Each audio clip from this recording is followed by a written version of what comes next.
Hola, ¿qué tal? Aquí de nuevo el maestro Omar López Cambranis desde el Centro Cultural Ibérica. Y la vez pasada estábamos hablando de el jazz manouche, la historia del jazz manouche. Nos habíamos quedado con el personaje Django Reinhardt, su quinteto, y bueno, habíamos dicho que el quinteto sufriría unos cambios porque, pues, desafortunadamente, para ese entonces se presentaba un conflicto fuerte que era la Segunda Guerra Mundial. Bueno, el quinteto original estaba conformado, obviamente, por Django Reinhardt en la guitarra, su hermano Joseph Reinhardt también en la guitarra, Roger Chaput en otra guitarra, porque eran tres, el violinista Stéphane Grappelli y en el contrabajo Luis Bola. Ese era el quinteto original. Prácticamente desde que el quinteto se forma, es un éxito inmediato. En aquellos entonces se utilizaba muchísimo las pequeñas grabaciones de discos y ellos entran inmediatamente a grabar. Y ellos logran dos éxitos muy importantes, un tema que se llama I Saw a Star y otro que se llama I Confessing. Esos fueron dos éxitos muy importantes y estamos hablando de 1934.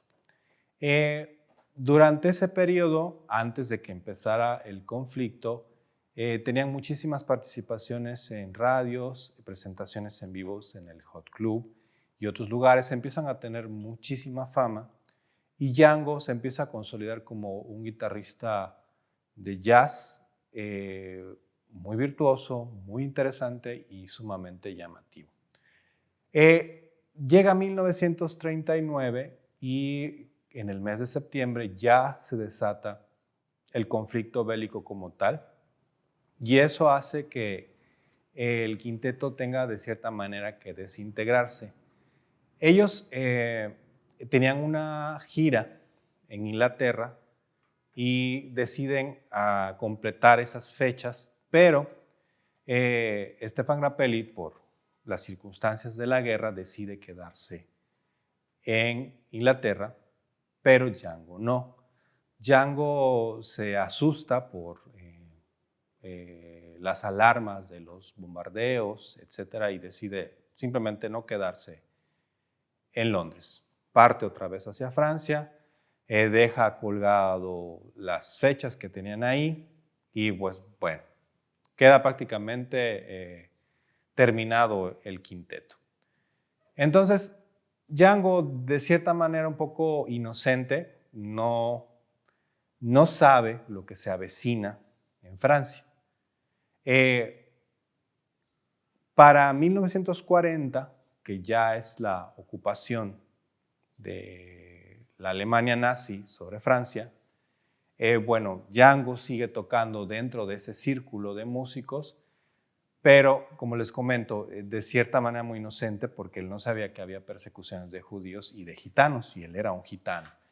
Sin embargo, por alguna u otra razón, no se sabe a ciencia cierta si tenía alguna protección por parte del ejército, lo que sea, sigue tocando dentro del ambiente musical. Sin embargo, fue una época muy dura porque el jazz, cuando entra el régimen nazi, pues simplemente era música mal vista, era música que no iba de acorde a la idea social y política de aquel entonces. No había mucho jazz, no había muchos lugares donde tocar, entonces se empiezan a ver simplemente pequeños lugares, pequeños clubes, no demasiado. Django, pues en su afán obviamente de seguir trabajando y tocando, forma una nueva agrupación, pero básicamente el resultado era muy mediocre, no tenía ya nada que ver con el original y decide meter ya sea un saxofón, un clarinete y una batería. En algún momento lo bautizaron como el nuevo quinteto del Hot Club, pero ya después pasó a ser parte de Django Reinhardt y su orquesta. Es así como él prosigue tocando con cierto miedo, obviamente, ya no era lo mismo. Y prosiguen los años y participa en una orquesta con Alex Campbell y otro director de orquesta que se llamaba Humbert Reinstark. Con ellos participa. Django, durante ese periodo hostil, pues trata de mantener las cosas muy tranquilas, ¿no? Al cese de la guerra, ya para 1945, también empiezan a haber cambios en la música, ya no es igual todo. Empieza a haber una nueva oleada de jazz. En este entonces empieza a aparecer el bebop. Ya no existe la tendencia importante del swing y empieza toda una transformación musical. Sin embargo, algunas personas del ambiente del jazz que quedaba en aquel entonces lo convencen de que vaya a Inglaterra para encontrarse con Stéphane Grappelli, y para ese entonces ya era 1946, y bueno, se anima, decide viajar y bueno, se reencuentra con Stéphane, arreglan sus problemas, etc., y deciden meterse otra vez de lleno al estudio y generan una serie de grabaciones muy interesantes. Y todos esos años de guerra donde se encontraban separados sirvieron de cierta manera para madurar muchas de sus ideas y son una de sus grabaciones más exitosas y se llaman, ahí sí, oficialmente el nuevo quinteto del Hot Club de Francia. Y el éxito fue un poquito más moderado porque no era lo mismo. Como les comento, ya había una tendencia de nuevas ideas del bebop, toda una gama nueva de música. Duke Ellington era amigo de Django y lo invita a los Estados Unidos para una gira. Y pues él dice que sí, sin mayor problema, y pues toma un vuelo para dirigirse a Nueva York. Pero también Django ya tenía una tendencia completamente diferente y decide comprarse una guitarra eléctrica. Duke Ellington se sorprende un poco porque lo ve con una guitarra eléctrica y del tiempo que él dejó de verlo, pues siempre lo vio con un instrumento acústico y quería presentarlo tal y como era en los originales momentos donde tocaba con el quinteto. Pero bueno, dice, termina aceptándolo, pero también se da cuenta que Django no es un personaje al cual pueda atar. Y no le veía música, no estaba acostumbrado a la rutina con la cual trabajaba en la orquesta. Era diferente, simplemente lo deja fluir, lo deja improvisar, lo acompaña de acuerdo a sus momentos, etc. Simplemente deja que Django haga lo que tenga que hacer. Hacen una gira muy exitosa y bueno, de la cual existen grabaciones, pueden encontrarlas en YouTube. Y regresa a Francia y bueno, ya no era igual. O sea, había muchos cambios. No era igual, escasea el trabajo, ya no es lo mismo. Y bueno, él decide continuar un poquito más haciendo ciertas grabaciones, pero llega un punto en que ya decide hacer una pequeña especie de pre-retiro. Decide vender su casa de Francia y retirarse a las afueras en un lugar que se llama Samois-sur-Seine, que se encuentra en las inmediaciones del río Sena, a unos 10 kilómetros de un bosque que se llama Fontainebleau. Él decide instalarse ahí durante bastante tiempo, cuelga la guitarra, fue una decisión muy personal. Sin embargo, no fue permanente.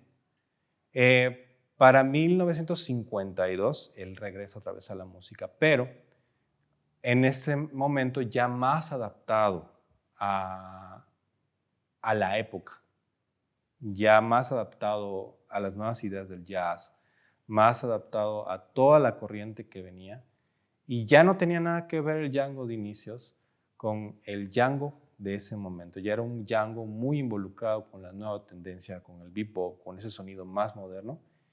Y su capacidad musical era tal que podía hacer las cosas prácticamente igual o mejor que cualquiera de los contemporáneos que estaban en aquel entonces. Da un giro completamente distinto a su carrera, se empieza a involucrar con ese sonido, mucho más moderno.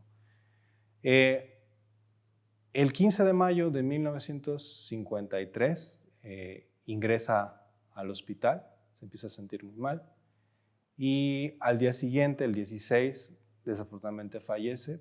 Él tenía 43 años. ¿Qué podemos concluir de todo esto con Django? De 1932 a 1950, la guitarra no era un instrumento importante dentro del jazz. Era un instrumento 100% de acompañamiento, no era un instrumento solista.